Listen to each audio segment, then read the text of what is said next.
politics will dominate. I mean, these are the strides that were made by those political fathers of this nation. So at some point in time, we could touch on them, but not largely on this. As well, on the question of education, let's see how we get a hold of this one. Well, perhaps trying to act up, not a problem. And here we are, Ezekiel Machogu.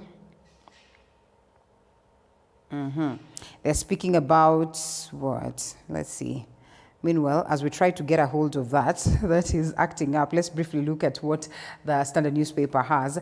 And the Standard newspaper speaks of bipartisan sarcasm, equally the same conversation that is captured on the front page of the Daily Nation, and the tragedy, or whether you want to call it tragic comedy, in relation to this and what it is that this other side of Azimio would want, which they say the government is not keen on achieving the same. And equally the government saying that, well, maybe the Azimio side does not have that goodwill to proceed with the bipartisan talks that was largely supposed to address the question of high cost of living, the formation of the Independent Electoral and Boundaries Commission, what they would say is the opening of the server so that we get it clear, and numerous other, issues that would bedevil us as a nation. Some of them actually coming even halfway the process, but it looks like, dead on arrival, as many would have said. Indeed, this process is stalled up. Away from it, Kenya at 60, the hits and misses.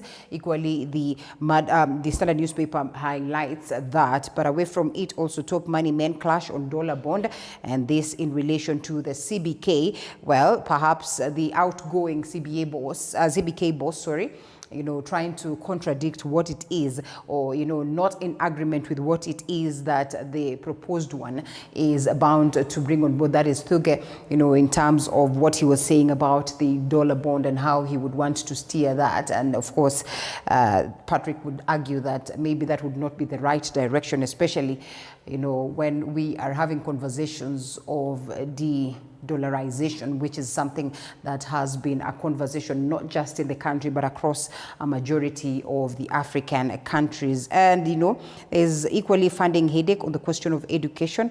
We are also looking at that and just how many adjustments, or how much adjustments are being proposed by the Ministry of Education, in terms of just making sure that as a country, even as we celebrate this crucial day, we are not left behind on the question of education. Kindiki warns politicians on criminal gangs. A story captured on page 10 as well is there in relation to just what is happening in the country. And the CS for Interior says that he is determined to make sure that all these gangs that are, cropping up, and all these cases of insecurity will be a game of the past, because as a government, they are committed to make sure that they address this. Sudan army withdraws from talks as again, a story captured on page 22. Remember, upon that conversation of the ceasefire, many kept asking whether this would hold any longer, but it looks like it's not all rosy in this conversation of Sudan. But just what will the world do towards making sure that, the world's youngest nation then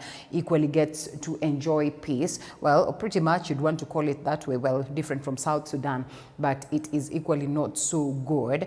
And we certainly hope that these leaders who are committed to address this matter then will definitely push it to a point of, stability. So those are the key stories that I have captured, and as I have said, our main focus is on Madaraka Day, and so we'll be looking at just what is happening.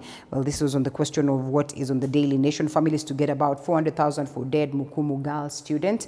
Yes, that also in relation to the education sector is one story that has been captured on the front page of the Daily Nation. And yes, here it is, as well as numerous other stories that are here. From PS nominee to nothing, Ruto delists YT to ally in changes. Of course, there are a lot of changes that have been ongoing. First of all, culminating from the reports of graft, especially at the level of KEMSA, and the president has been keen, first of all, to root out some individuals and, a reshuffle as well in these different dockets, and also bringing on board other new PSs, and also just looking at what is playing out in Azimio, and equally in relation to the Jubilee Wars is one of the stories that has been captured on the Daily Nation. The fate of nominated Member of Parliament Sabina Chege as the National Assembly Deputy Minority Whip is now in Speaker Moses Wetangula's hands. and of course ahead of the resumption of sittings next week, a story captured on page 7, political story that we'll definitely be following up on. But for now, allow us to have a sitting with Boaz Waruku, who is with us this morning, and it will be quite an interesting conversation. But equally, it is important that we cross over to the Moi Stadium in Embu to see what is happening there. Pictures of preparations and, the forces as well going out there, or the service, if you want to call it, going out there to prepare themselves, on final touches, even as they await for the president to join in so that the celebrations then would begin officially. As I have said, we have Andrine Kilemi, and equally we have Stanley Nyaringita and other correspondents down there, picking up what the picture is like to keep us up to update in relation to what will be playing out. So we'll be having this event broadcasted here live all the way from the beginning and to the end as well. We'll be speaking to leaders and those ones that are citizens of Embu County, just to get their view on how they feel the country is doing at this point of 60 years of self-rule. It's very, very important that we have this conversation. I know we have had cases and reports of neo-colonialism. I know we have had cases and reports of as a people not getting the right leadership. As it stands right now, there are lots of questions as to the reign of Kenya Kwanza government and just how different then they would manage the country. So we'll be getting to hear their views, and perhaps of importance will be the speeches that we get this morning from dignitaries, but as well from the president in relation to how he wants to steer the country forward after celebrating this 60 days of self-rule on Madaraka Day, the first day of June. And so as we get to this conversation, we welcome you as well to be part and parcel of it.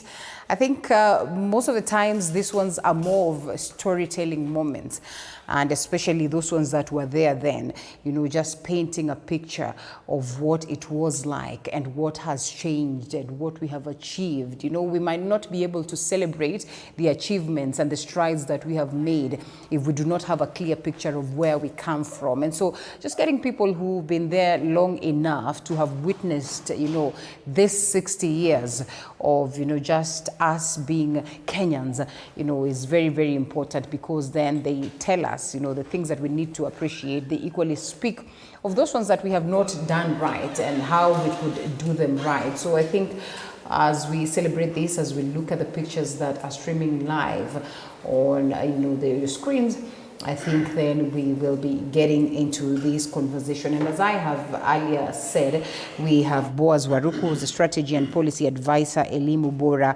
Working Group, who is joining us for this very conversation.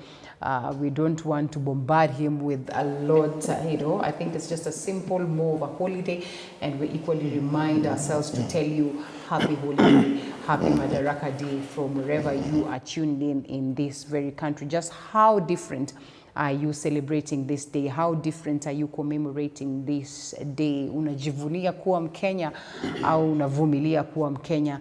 Tough economic times. And Senior, thank you so much for creating time to be with us this morning. Karibu sana. Asante sana. Thank you. Madaraka Day. Happy Madaraka Day to you, and happy Madaraka to all the sovereign citizens of this great republic. That's true. We're delighted to have you this morning. Thank you. And evidently we know we have some beautiful stories that would be of benefit. I know we are coming from a political season where it was questions of asking ourselves whether history really counts, whether just wanting to know where we come from is a factor that would be of great importance, or the current generation should just overlook what played out in the previous years and say, what, it is a new world, it's a technological world. Can we start building our very own different history, oblivious of what our forefathers did?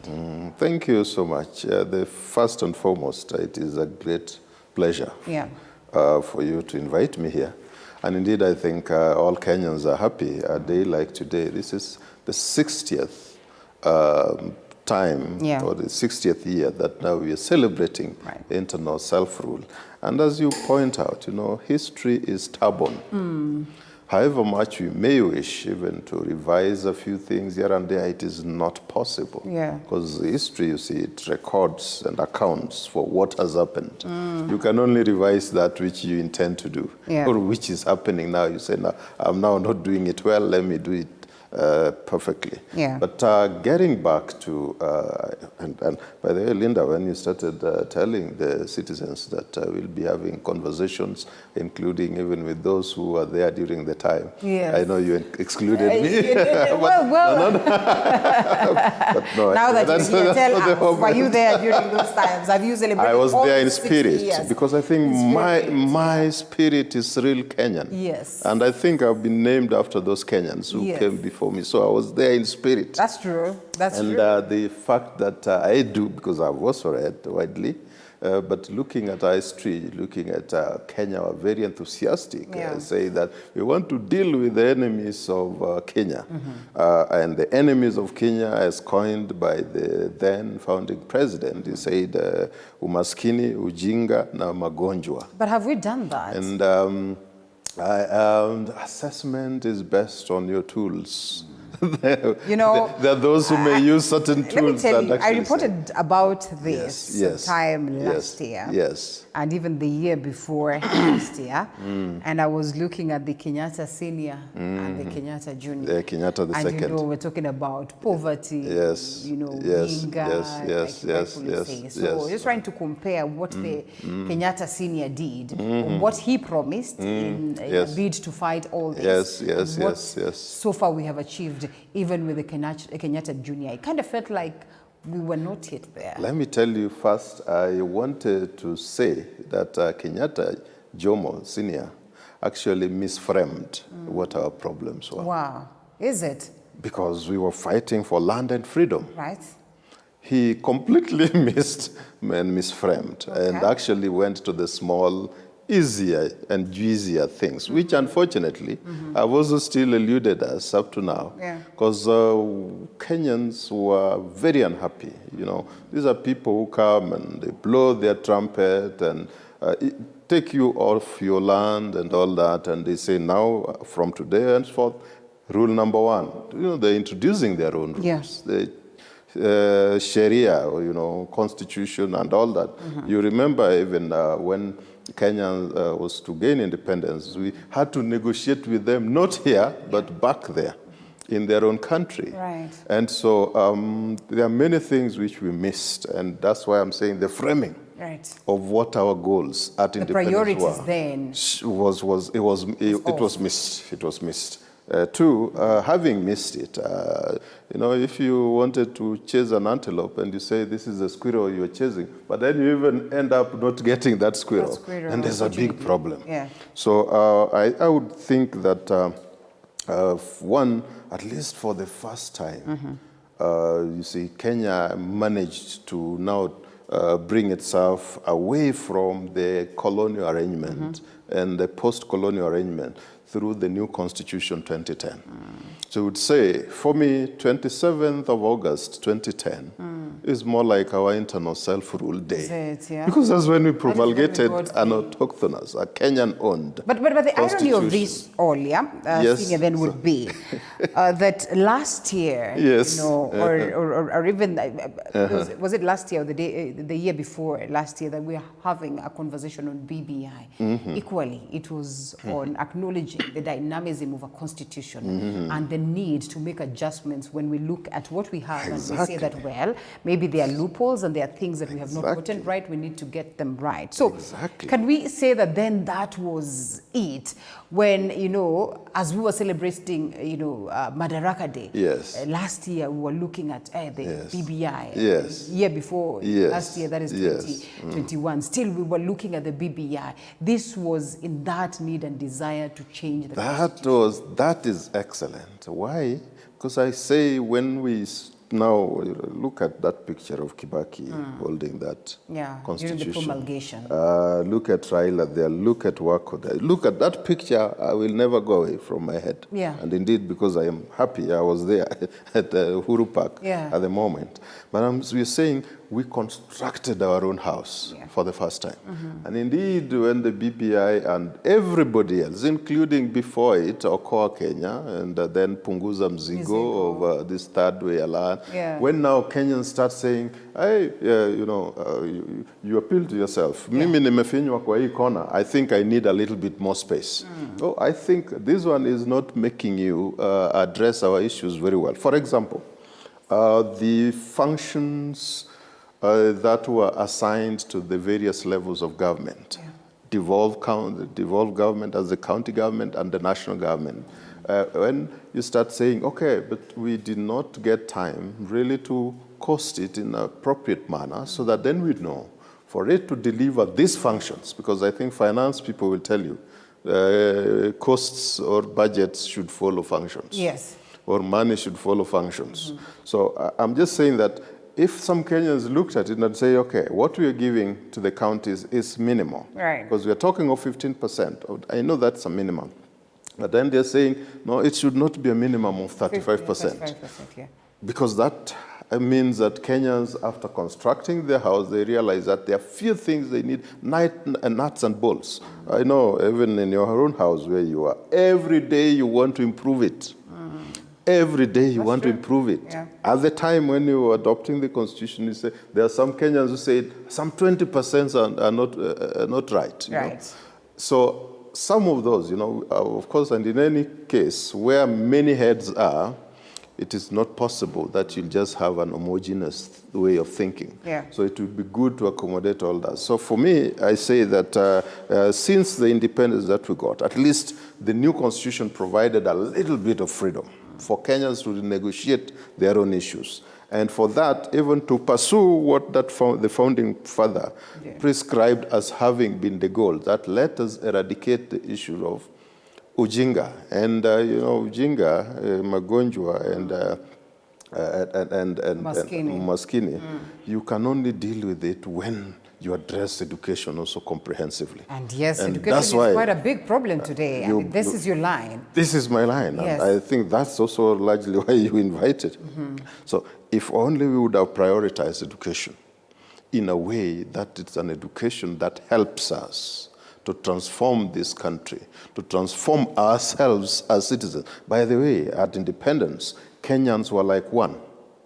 Kenyans were only rallying around freedom, sovereignty of this country and sovereignty of the citizens of it all. So if only we would have pursued that line where education is at the core and everything that we think about in terms of investments, we invest in education first, we would have been very far, because the elements that now we are seeing, we waited for so long, allowed politics to overtake everything, and politics directed us towards the isms, the tribalisms, the nepotisms, the discriminations that you're seeing, until we became polarized, and we would see that, the presidency. When you have the presidency, all the other things, the Kwame Nkrumah talk, that seek ye the political power, and all other things shall be added. Yeah. So we actually saw it, because we saw that when that president comes from your area,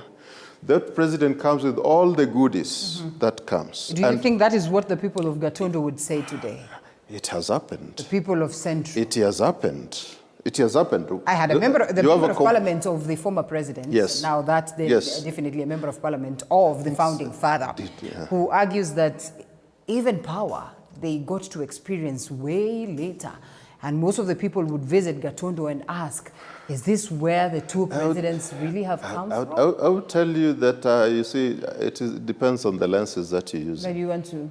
Yeah. Because the first thing that our presidents have been doing is first you cushion yourself, your own, but also a clique just from your own ethnic background, staffing them, one position to the other. And Kenyans will tell you The younger ones will actually tell you, oh, unajua nani wapi ndio naeza ku.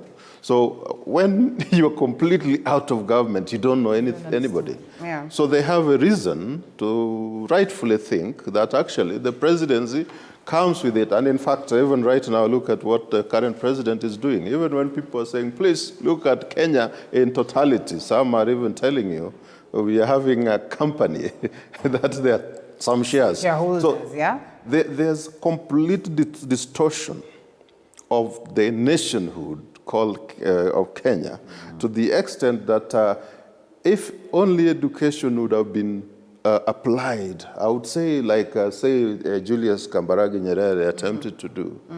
In Nyerere's Tanzania, what was he doing? That's why there's umoja.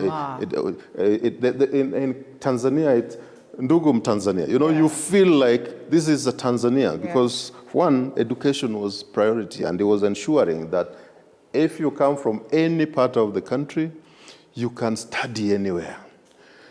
There were vouchers. You just go to the bus, and then you are transported to whichever school. Once you are in that school, and particularly even those who went to the universities, I've had to interact with that because I've done a lot of education work across Africa. They tell you that in the hostels or in the dormitories for high school, you are not allowed just to stay with a person that you speak a mother tongue with. Yeah. And indeed, if they realize that that is their preoccupation, they transfer you to another place. So they were trying to evolve one nation, one that you start feeling. In fact, one Nicodemus, is a friend from Tanzania, told me that he just realized that your best friend, the one who can really support you and watch your back, is not necessarily from your backyard. So with that, it was now even when they're facing the challenges of economic growth, but the first thinking is that we are one, and that we have common problems. We have common enemies, and the solutions that we need to bring in to help us come and stay together as one now should be solutions that are not thought through from the lens of how will it enrich my family or my tribe or something like that. So I think nation building, nationhood processes, these formations, and I'm speaking to you as also somebody who has done a lot of work in the nationhood processes through the Uraia Trust, which now currently, you know how it supports a number of civil society. I'm privileged to have been the founding chair. What we were trying to do is to ensure that we have a conscientization across the country. One that would enable the Kenyans to be very clear on how do we evolve Kenya to be, it's a unitary state, but you know, a unitary state with the makelele. Many people, you know, noise here and there because people are dissatisfied.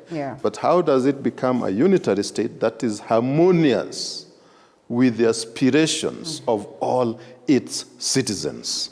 And through that, I think you'd be able then to see how, okay, when we sit to deal with issues of how are we collecting our resources? I mean, the taxation issues. How are we distributing the resources so that they benefit everybody?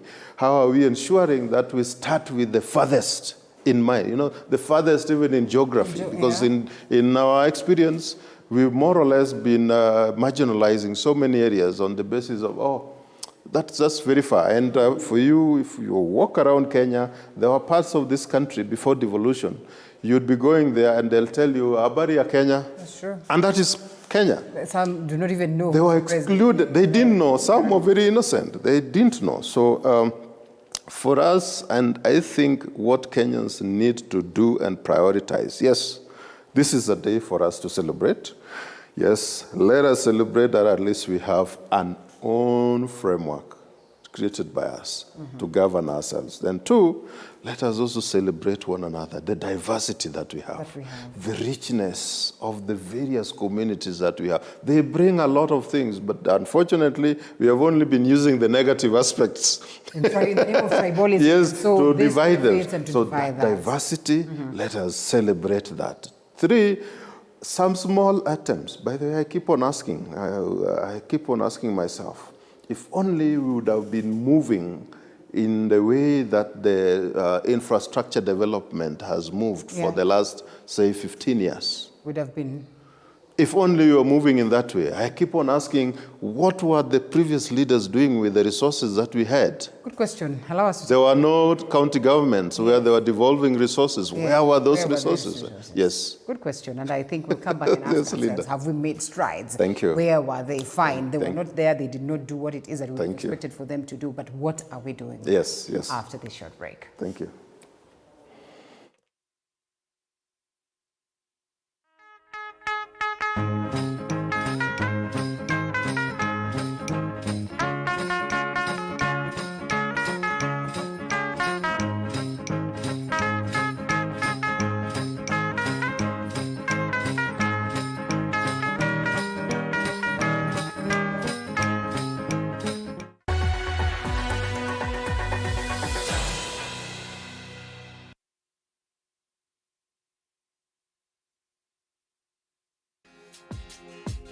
Wakenya wengi wanataka kubadilisha afya ya Wakenya kuwa bora.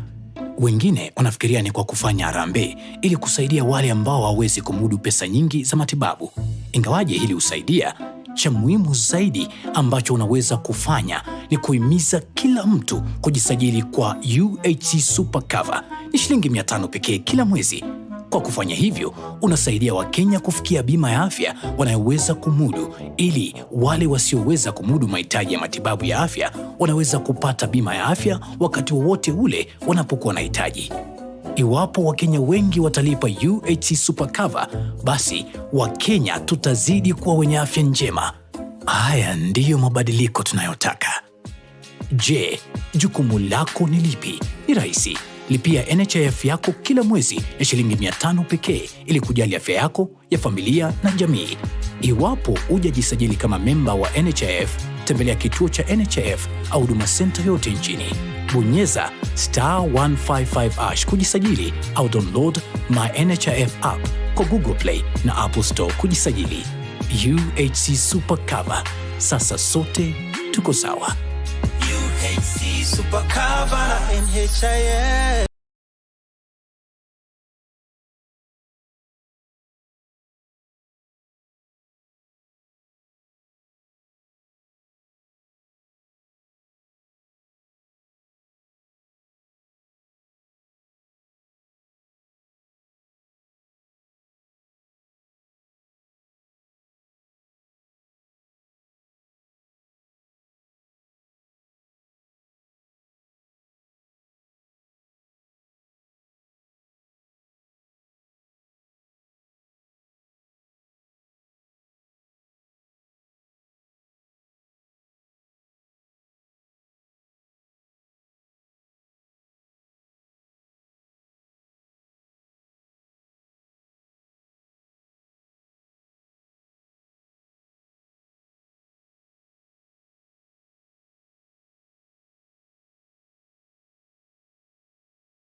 own special way has been instrumental in the growth of this nation, you know, through civil society, activism, and sometimes you get into that space and you are looked at as an individual who's trying to fight government, who's against the interests of the people, while largely it is about that. Some of them are genuine, you know, in these processes of activism. Some of them are not. Some of them, somewhere along the lane are swept to a direction that would not be looked at as good. And we'll be looking at that briefly. Key on education, key on activism, key on the involvement of the people, key on, you know, that acceptance that we are a people, that we are Kenya. Sure. You have seen that lady you called Kenya, and they were like, you know, because really, I don't know whether we are at a they point, resonate with. you know, Yes. And so I think we need to have these conversations and start Yes. bringing ourselves back to a point of acknowledging that we are a people, we are one, like you said, like what is happening in Tanzania. And while theirs was a mission of making education better and many other things,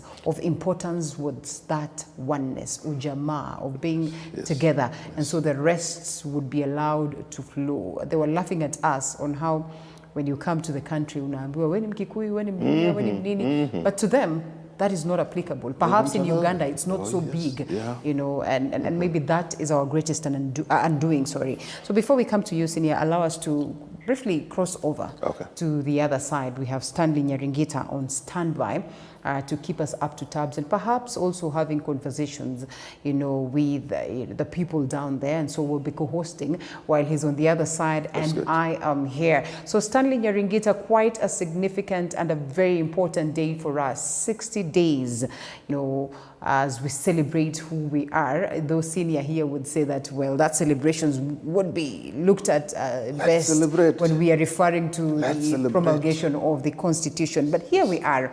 Stanley Nyaringita, if you can hear me, kindly keep us up to tabs as to what is playing out there and what to expect from your end.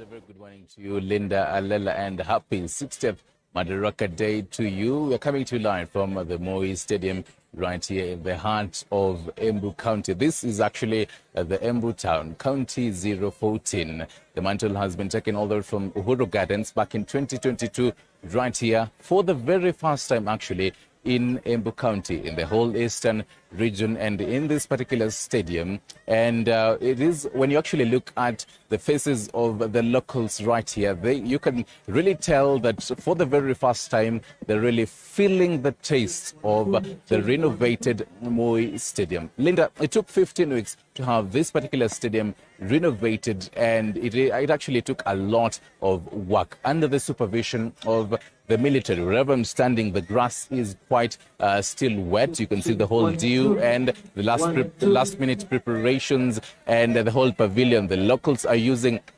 this particular stadium and this particular pavilion. In front of me is the northern pavilion. Linda, it is quite packed. And, locals are really trying to have, this little space they can actually, get to sit on these particular seats. On my far right is the eastern. The spaces that you're seeing right about now, they have been reserved for the young boys and girls who will be forming, the colorful flag of our beautiful country, Kenya, the black, the white, the red and the green, though all that particular space. And on the far right of that particular eastern Moi Stadium, rather the eastern pavilion, has been where the scouts are seated. So this particular side has been reserved for them. Now, on my left side is the VIP, those particular seats that you are seeing there, the VIP.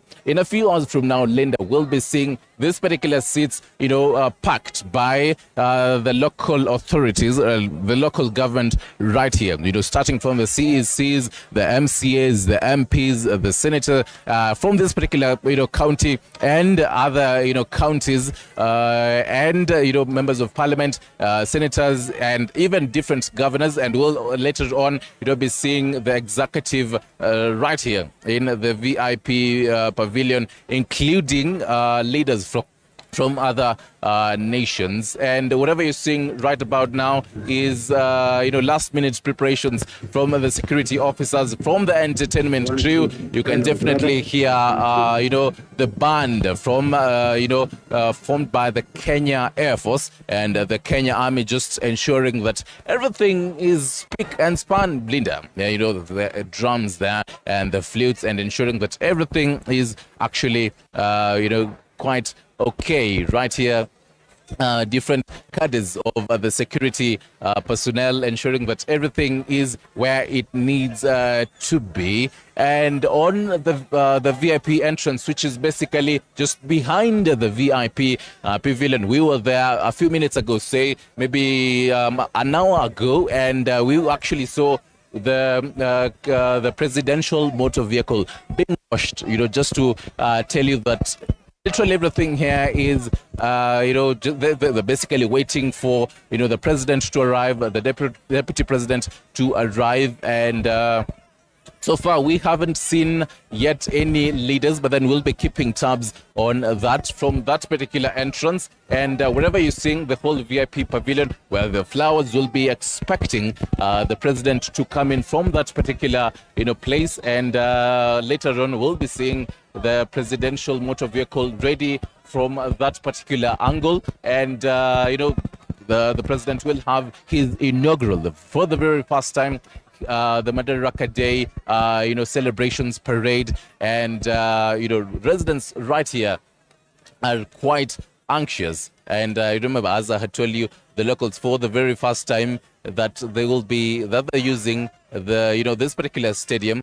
And according to them, I had talked to some of them, and they're quite anticipating. The President William Ruto was here last week on Friday talking about number one, Hustler Fund. So today we actually expect the second tier of the Hustler Fund to be launched. They really want to understand, mostly, the circles, they really want to understand how does this work. And number two, we definitely expect, the campaigns of the housing levy, the 3% housing levy. They definitely want to understand how this is going to be. For Embu County alone, the president promised that they're going to build around 5,000 houses. So where will these houses be built? The residents really want to understand that. Definitely expect more politics to come from that particular stadium. But then, Linda, let me take it back to you. We'll be right back for more updates. Linda. Well, thank you so much, Stanley Nyaringita, for updating us on what is there. Thank you for equally bracing the cold. I know there's a lot of expectation as to what the president then will say, and the numerous matters that will be addressed at this point, including the second phase of the Hustler Fund, as they would say, is expected to be rolled out. And we'll be following up closely from that very end and from across the different parts of the country, where we have our correspondents to equally just observe how these counties then will be commemorating this special day. And as senior, you remind us of the importance of looking at ourselves as one and also joining in this very crucial celebration. Most of the Kenyans will tell you that, well, we really are not excited because one of these that you call priorities, and allow us to pick it up from there. Education is a factor. You say at some point in time that maybe the forefathers or the first president or, Jomo Kenyatta did not focus on what would be priority. But my understanding of, rooting out Ujinga was largely about education and how best we can boost this. And over years, even if you look at the budgets, if there is a docket that has received lots of funding, then it's got to be the docket of health, it's got to be the docket of education. So when we say that perhaps we have not focused much on making the best of education, what exactly do we mean in this case? Is it that we are not privy of the best options, in terms of education, or it's just a deliberate, aspect of stepping down on education and leaders not being keen on making sure that we get it right? Or what exactly, when they'll tell you, look at the budget, and I can even guarantee you that the next budget would largely focus on education as well? Thank you. Just recently, we launched a framework for minimum standards and principles to guide education in this country. The first thing you'll realize is what we are calling the huge vote, that is accorded to education is actually still not sufficient. And we actually declared that underfunding is still costing us big. Why do we say prioritize? When we say prioritization, it is the view to looking at which is the fulcrum, which is the engine that once you activate it, the other wheels will roll. That engine, you cannot say that we have given it a lot of money, so we should no longer give it more, because it is what you should give more and more and more. Is it the Other money countries, or the strategy, looking at competency-based curriculum? when you're saying you should give more, because you talked of the budget, we've been allocating more and more. Yeah. Yes, education would still rank up there, having a lot of money, but that money is not adequate to promulgate us to the level where we require.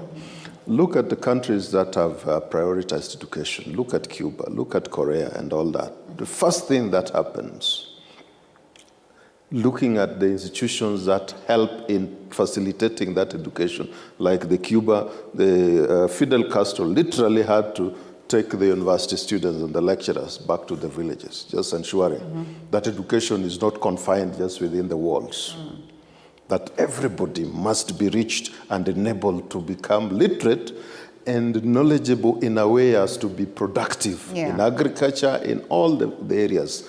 In Korea, they ensured that first the top performing and all those who are best in whichever schools become the teachers, so that they are all modeling, but also able to facilitate learning. And look at how they invested in early childhood. Yeah. The best of the best are the ones that are allowed to manage that, child psychologists and all that. In other words, the thinking they had is we want to develop our citizens in a way that they can imbibe and knowledge and generate the same and use it. Now the technology, the skills, and all those things that come. That is how you prioritize education, because you give it adequate attention and then resources to follow it, so that when now it starts to vibrate and make other sectors to become visible, then you see now we are actually clear on where we are going. So I would outrightly tell you that let Kenyans not just be saying and celebrating that education has always been given a lot of money. We have not first even been costing. What does it take to educate a child? We have no idea. As we speak now, you'll realize that the junior secondary schools, for example, they are being given an allocation of 15,000 per child. Per student, regardless of whether male, female, with disability or not, just flat. But the same, this is junior secondary, but the same high school, a child is allocated 22,500. When the facilities in a secondary school and all that are already there, but in a junior secondary, they are domiciled in primary. In other words, whoever was coming up with these figures, just abstract. So we have not been sensitive to education, and we've not been helping it. Actually, through that, we would have been able to kuondoa ujinga kabisa.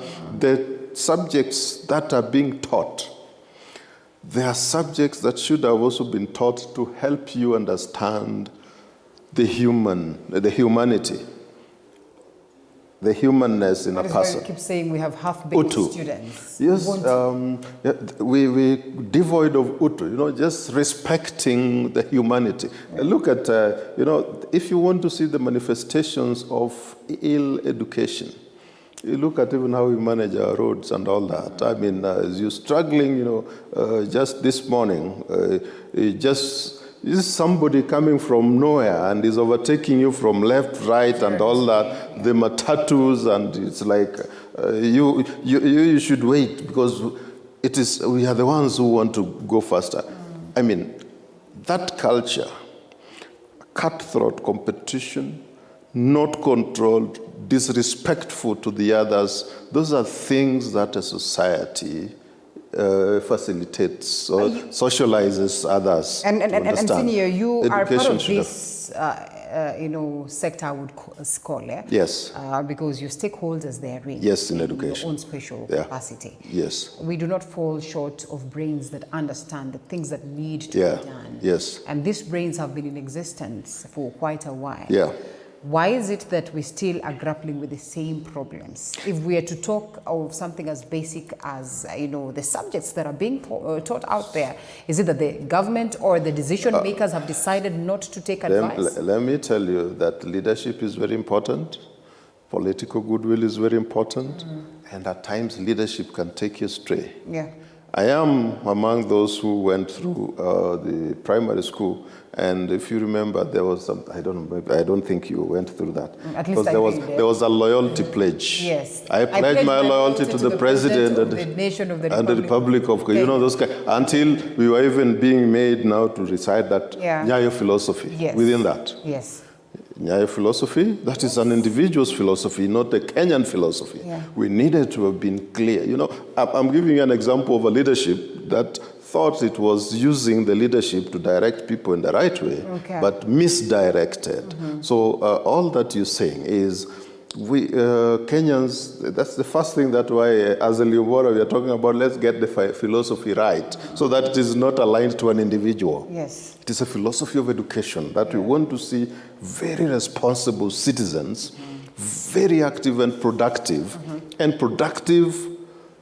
in a constructive manner. But were they not saying it's the Nyayo philosophy of peace, love, and? My dear, you say Nyayo philosophy of peace, love, and unity, but you are the one who practices tribalism, disunity in the highest level, and divides the people that you lead in a very awkward way. Yeah. You're the one who deprives the people of their livelihoods. Yes. Right now, as we were starting, you just mentioned that in as much as people think that the presidency brings all the goodies, it also brings a lot of backwardness. Yeah. We witnessed when the transition between Moi and Kibaki took place. Barely a month later, the late president was actually in Baringo, his home district, giving relief food, distributing relief food. Alikuwa na gorogoro anapeana. I would have been ashamed if I was that president. Because having been there for 24 years, and that's what you retire to start doing. So in other words, what we are trying to do is, I think in terms of also leadership, we've just been having dealerships. Yeah. Dealers who just want one thing to the other. It's what do I get it? What is the deal? What is the catch for me in that? The moment we are still driven by my interest, my own interest, MOI, that's how I would call it in acronym. My own interest. If that is what drives us, the software, then however much we try to transform this nation, it becomes very, very difficult. I would like Kenyans to get back to the basics. The basics will tell us that wherever you are a child born within these boundaries, that's a Kenyan. Any young one also within who are found below 8 years and all that cannot explain themselves, those are Kenyans. Right. So the first foundation is we are declaring these are Kenyans, and what are the rights and responsibilities of a Kenyan? Whose role is that? The citizenry, the leadership, or who? Because then we give back to our kids and we clearly tell them that you are Luya and you are Kamba and you are Kikuyu. Do you know, yes. As much as the government would want to. There's nothing wrong in being all priding in your own. Pride in being Luo and dismantling fish in the perfect way that any other person would say that is a Luo. Yeah. Being a real Kikuyu and doing your business honestly in a perfect way that somebody will say, that creative fella is a Kikuyu. Being that innovative, in a Somali way, that one would say, that really is a Somali. There's nothing wrong. And our constitution actually says we should celebrate such diversity. That's true. The problem is when the child is growing up, unasema, huyu hajakuwa circumcised, haizi kuwa kiongozi. You see, huyu mundu, whatever, those kind of epithets. We start ascribing things. Oh, our community ni wezi tupu, wezi sugu, hawa ni kupiga tu kelele. That now is what makes or destroys our community. Hence the question, whose role is it for? The role, I said, is the political leadership is important, but I say the facilitator of all this is education. Right. Because if our education is gotten right, if our teachers are enabled and supported strongly and all that, and depoliticized, you see, because our teachers have gone through hell. Yeah. A few who have attempted even to voice certain very salient matters, they have been knocked left, right, and center, including even deregistration or delocalization, many very bad things. If our education was to be deemed and declared very free, academic freedom allowed. I mean, I went to the university where when we attempted to organize the lectures, public lectures, some professor from Moi University was actually blocked before reaching Njoro to come and just talk to us, you know, and blocked, incarcerated in cells where we didn't know, and you see only 1 week later is being released and all. What kind of thing? That does not inculcate confidence in the people to discuss and just to be real. So freedom within the education space is very, very important. And two, we've also been ascribing to these international instruments, including local, for human rights instruments, and saying these are fundamental rights, will be guided by this, would not veer off. In fact, our chapter 4 of the Constitution says, from the day we promulgated the Constitution, anything, any planning for development and all that would be thought of within the lens of human rights. We rarely do that. All we are trying to do is any development processes. In fact, until today, you still see some elected leaders rushing to State House that we are going to look for development. You start wondering, are these guys living in the past, or we are the ones who are living in a different Kenya, you know? Yeah. So there's a way in which Kenyans really need to take the steps backward, back to the basics, start with education. What is not right? How do we fix it? How do we evolve a generation that would be unlike us? Because maybe some of us have been so polluted. We have been so intoxicated. The environment has been so hostile that at times we can also be overreacting. Yeah.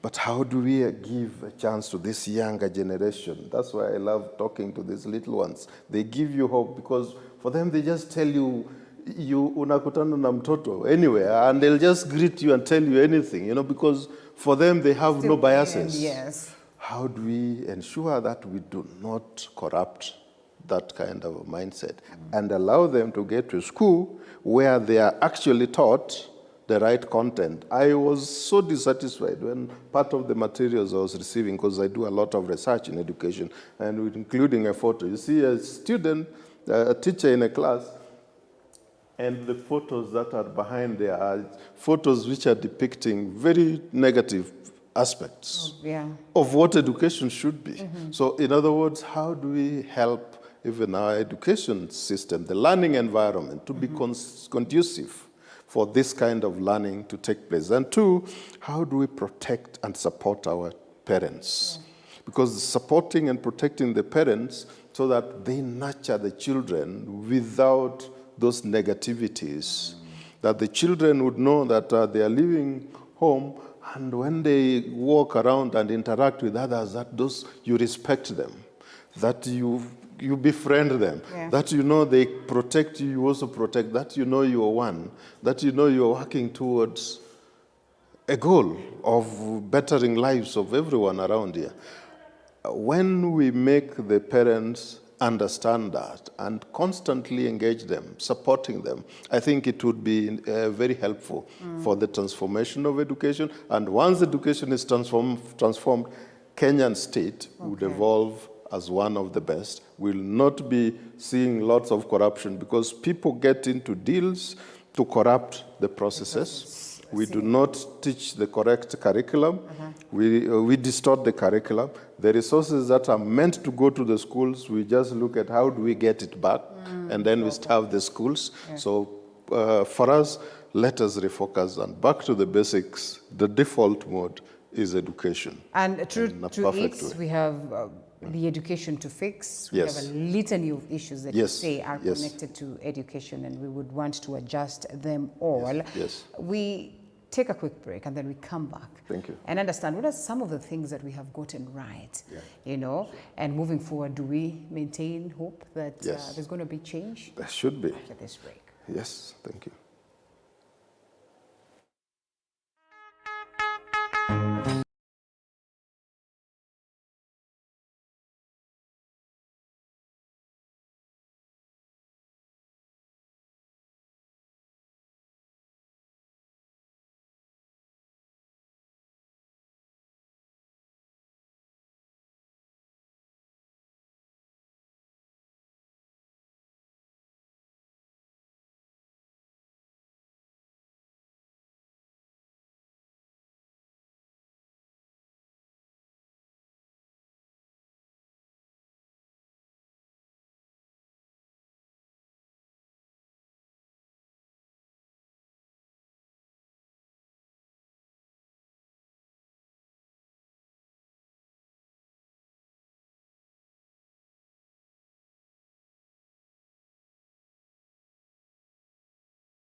On where we come from as a country, and that largely will be the conversation, our history, our heritage, umoja, ubuntu, as a senior here would say, and you know, where we're getting it wrong, where we're getting it right, what adjustments do we need, what kind of leadership have we installed, what kind of a citizen are we, how involved and engaged are we in the activities of the nation, in the politics of the day, in, you know, electoral processes.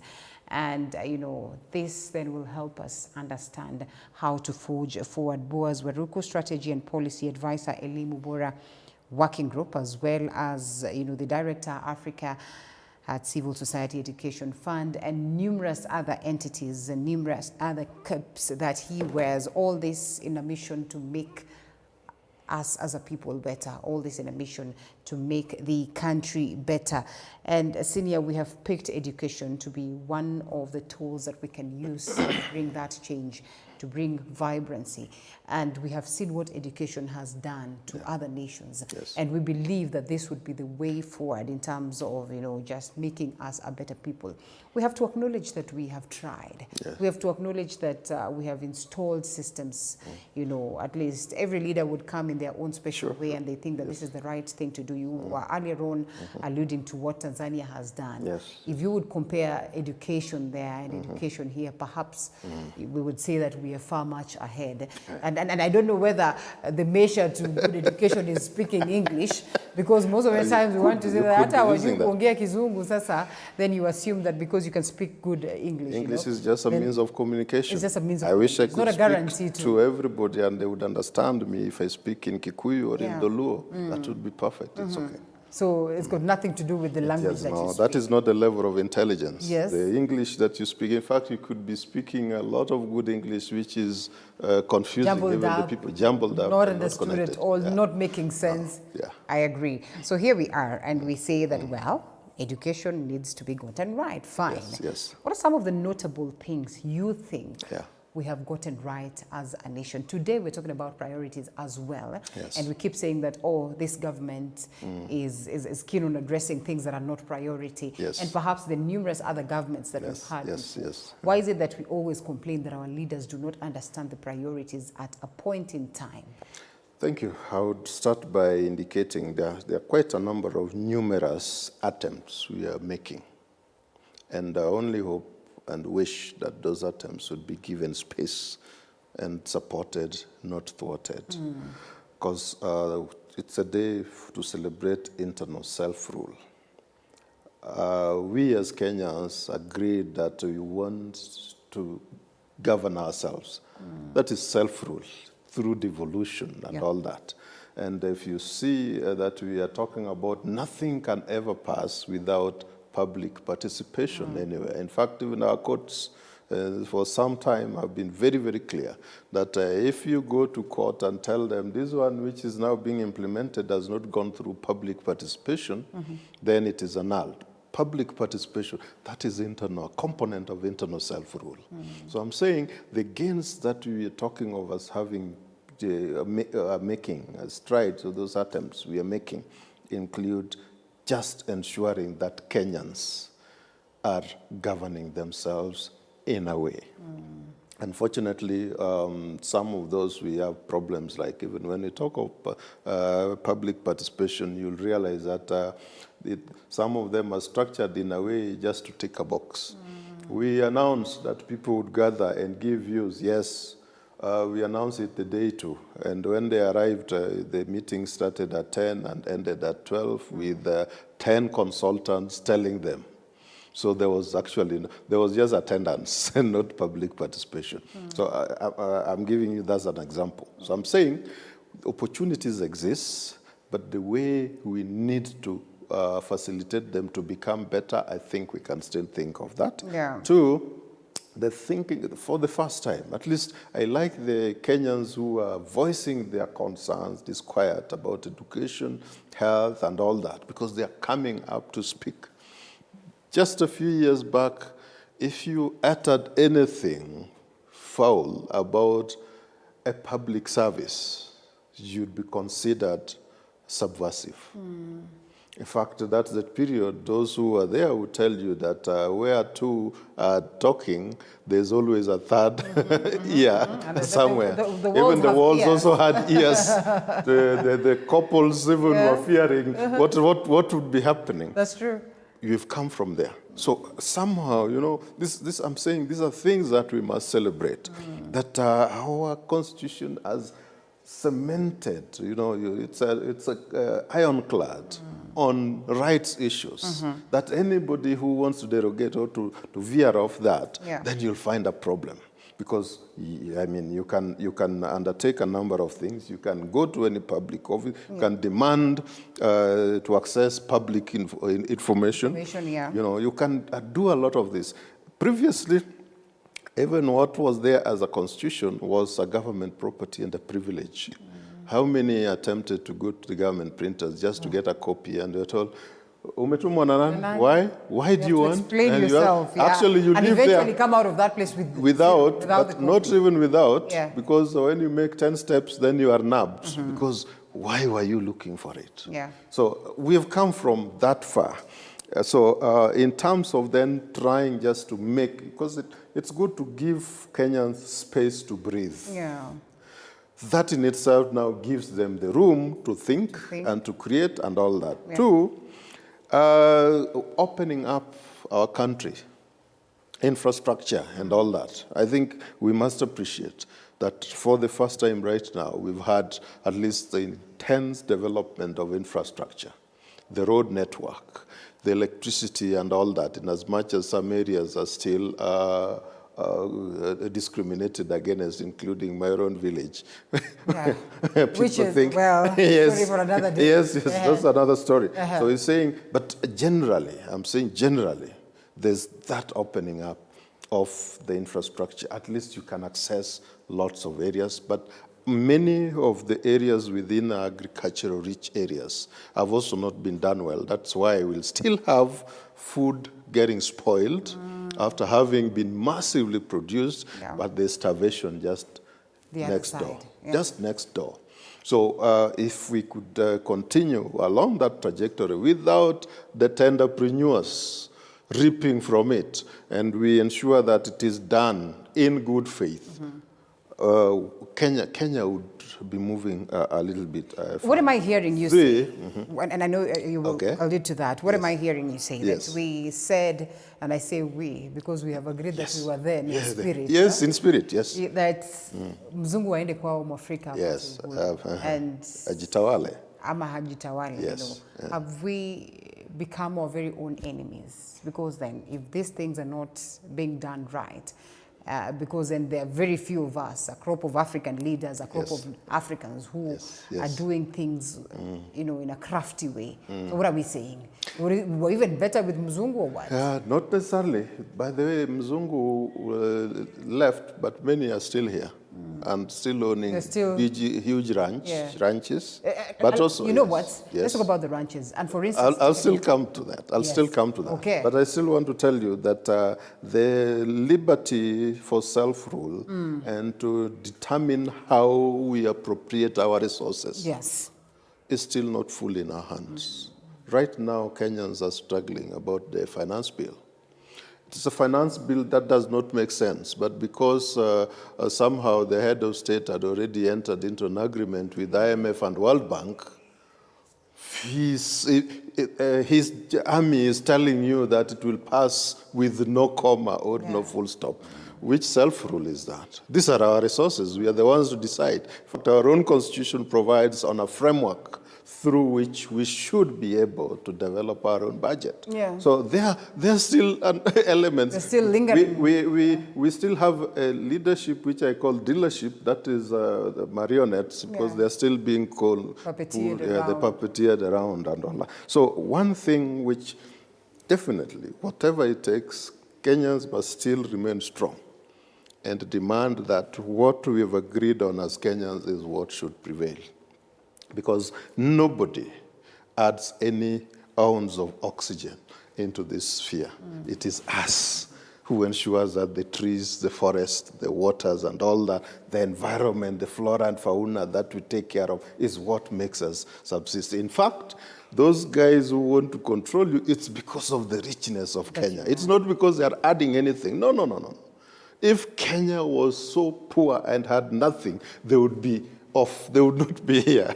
So they are here for their own interests. But we do not deny the fact that strangers and visitors are allowed, because we are gentle, we are ladies and gentlemen. We want to accommodate you, but please respect us first. Allow the Kenyans to be the ones that determine how they want their self-rule to continue. So that when they're celebrating like they're doing today, then it's oozing from the heart. Not that they are suppressed, not that they're being directed in a particular way. Issues of the health, for example, that you're saying. You see, right now, there's been, all of a sudden, there's a lot of, it's a topsy-turvy kind of style of dealing with healthcare. The universal healthcare path that we're taking must not be disrupted or interrupted. Recently, you've seen cases where people are going to the health facilities that turned away, that NHIF, we do not honor and all that. Those are reversal. We are clawing back gains which we have made. We should not in any way go to that extent. Recently, we are seeing families in Kenyans who are starving, leave alone those who go and being convinced by some lunatics to starve to death because they are meeting something that is not Jesus, the one that they want to meet in the forest, not those ones. But Kenyans have been starving because they don't have food.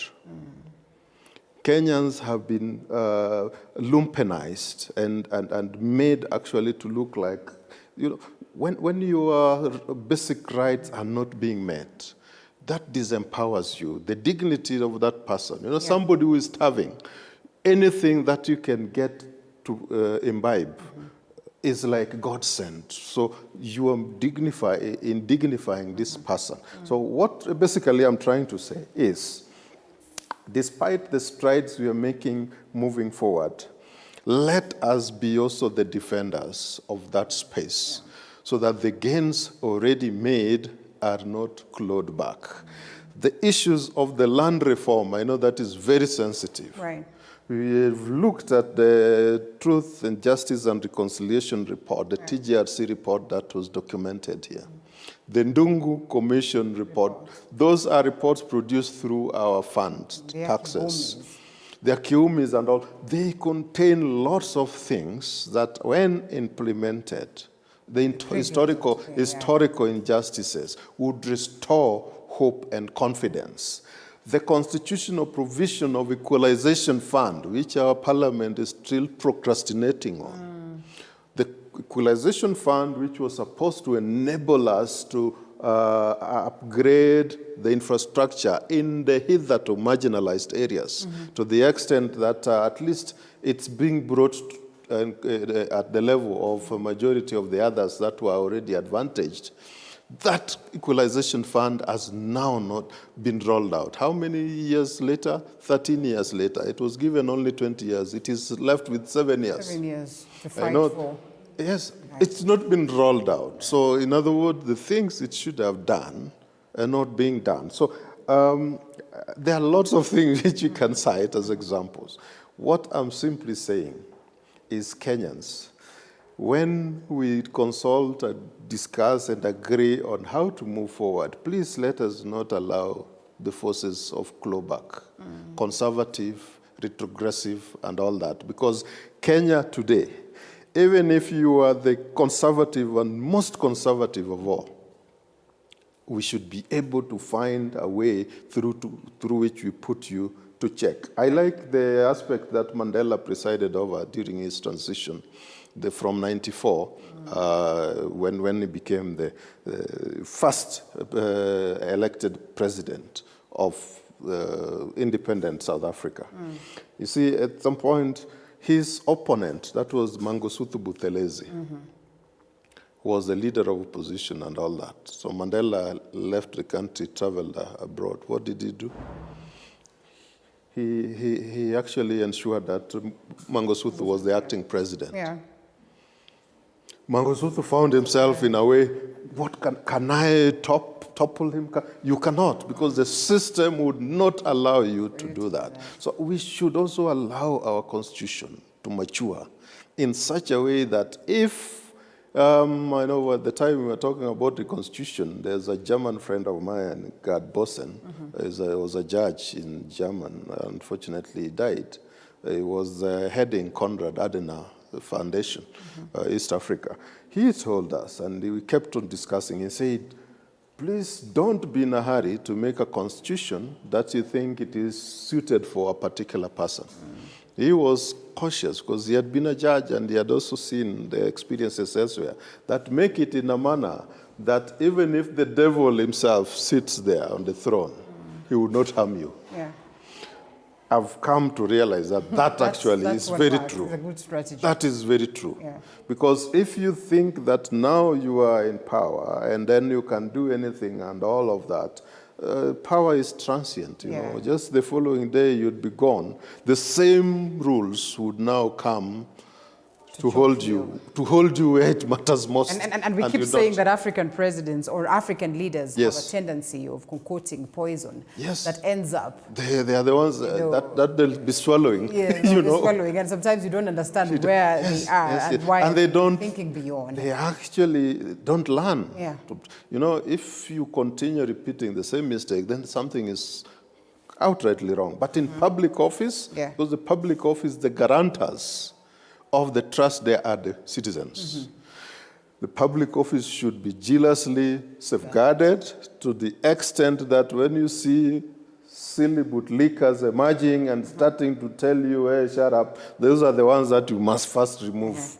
Because that public office must be defended in total. The following day, because through that is when Kenyans would realize the benefit that they want, and they should not be afraid to speak out when it's needed. Yes. And constantly being the watchman, the watchwomen, and all that, all the time. So in a nutshell, I think what basically I'm reminding Kenyans, as we celebrate, remind yourselves of your responsibilities Very important. to safeguard this internal self-rule. Right. Remind yourself of the role that you've assigned to officers or the leaders around you, MCA, chiefs, MPs, all those kind of people. And one thing you must remember is that you are the one who has assigned them those roles. Right. You have delegated some of those roles to them. And by the way, if you realize that they are making a mess of it, You have the power to what do? put them out, root the If As well take up anything, the if I challenge. delegate a responsibility, I mean a role to you, and I'm realizing you're making a mistake, I simply call it back. Yes. Yes, they can do so. So Kenyans, let us be the vanguard of defending the Constitution, the constitutionalism, the rule of law, not as interpreted by politicos around who want to interpret it to suit their situation. Not necessarily that. Yeah. But knowing true to ourselves that we start with self, we want to ensure that every individual Kenyans develop, that the families that we have around are also developed, that the communities and their resources, including community land and all that, are also developed, and those resources are protected, that the nation is also protected as one indivisible nation with our devolved governments working. Senior, before I let go of you, and thank you so much for the Welcome. great insights. We keep talking and we keep, hope alive. Many Kenyans will tell you they are always expecting to hear what the president will say. Yeah. Addressing some of the concerns that we have here. Yes. Even those ones that are, in jail, they will tell you they're expecting the president's pardon. To pardon and all some of that. them. Yes. Your expectation in today's celebrations, and especially when, we are expecting the head of state to speak and allude to some of the concerns that we have as a people. Internal self-rule. That's the bottom line. Yes. Internal self-rule means freeing our institutions of governance to be very independent, to be very professional, and to work for the people, not to work against the people. In the internal self-rule, I expect to hear and to have commitments that the resources that we have in this country, which are our own resources. Yeah. In fact, I normally say that in Kenya, I should not be hearing of anybody being declared landless. Because if you look at the land laws, we are very clear on who the Kenyans are, and Kenyans own the land as individuals, as communities, and as a nation. And those that who had been removed from their lands and all that, I'll be looking towards, I don't know whether to expect a speech that would be saying that we restore those rights, but I would have wished that we refocused also on that, because when you have been deprived and thrown left, right, and center, that is when you get lumpenized. In other words, you get impoverished in a way that you cannot sustain yourself. The livelihoods are actually being hit at the core. So I would be expecting that also whatever pronouncements and commitments we make, that they are very true, they are genuine, they are not just for political expediency, but they are meant to inform and to bolster the lives and livelihoods of our people. Senior Boaz Waruku, thank you so much for speaking to TV47 this morning and to the people. And we take home very important aspects of what is it to speak, especially when we say that we need to go back to that bottom line and understand that we are one people. Yes. And get our education right. Sure. And at this very point, then we'll perhaps have started the journey Thank you. of, economic emancipation. Sure. We'll have started the journey of, having a nation that is focused not on tribalism, No. but the goodness of Yeah. riding in the tribes that we are, and numerous other things. Yes. And I know the conversation will be on for the better part of the day.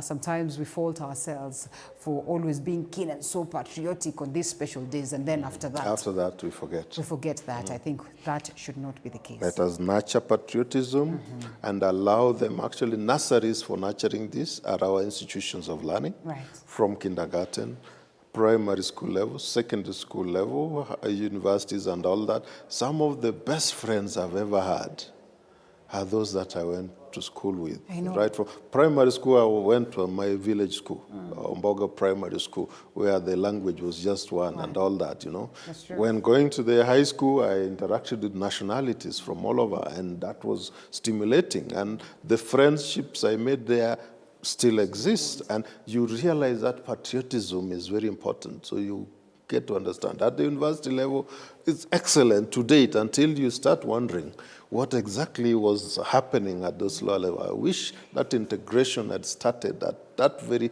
basic level. So what divides us, I think, should not be allowed, because it is very minimal and it is being orchestrated by just a few cliques, a cabal of opportunists somewhere.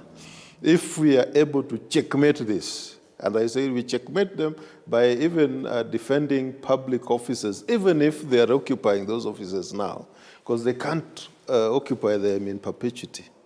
Those offices belong to the public. If we find that they are deviating from them, then we can put them to check and let the internal self-rule spirit flow in all of us. I think J.M. Kariuki was smart. I wanted to remind and refresh our Kenyans with. He said it is not just about going there to sing the patriotic songs and our national anthem, however melodious. That it is not just about swinging that flag and saying, look how beautiful it is. That it is not just the rendition of our loyalty pledge. It takes more than that to build a nation. Which is this one that you can sing, now that you mentioned what J.M. Kariuki say? Yes. These patriotic songs that we Kenya yetu, Yes. Kenya ni nchi ya ajabu. And you know, sometimes we forget the words. Tulinde uhuru wetu, tuwe na umoja. Here we are. Kulinda uhuru wetu ni jukumu la kila mtu. Kweli. Kuanzia na wewe, na mimi, na wale wengine wote. Tuilinde. And you must, kulinda, it's a jealous effort. To hold it. That's why we have our even defense forces. In case somebody is trying to interfere, our defense forces, we pay them and make them very happy and okay and train them constantly. I like when I'm seeing even the rehearsals that some are doing at the Embu and all that. It's because they are showing the whole world their attempt to attack us. So we must linda hiyo uhuru ya Kenya. Asante sana. Boaz Waruku, Strategy Policy Advisor, Elimu Bora Working Group, as well as the Director Africa at Civil Society Education Fund. Thank you so much for speaking to us this morning, and thank you for tuning in. I would, suggest that you keep it right here, because we have lots lined up for you, including the entire celebrations and as well conversations with people on ground, just to, commemorate what it is that our forefathers did and what is needed for us kulinda uhuru wetu. As I would say, Kenya ni nchi yetu. Na nchi ya ajabu. Ya ajabu. Na resources ni. Yeah, tutumia resources zetu for the benefit of all, not for a few. All right.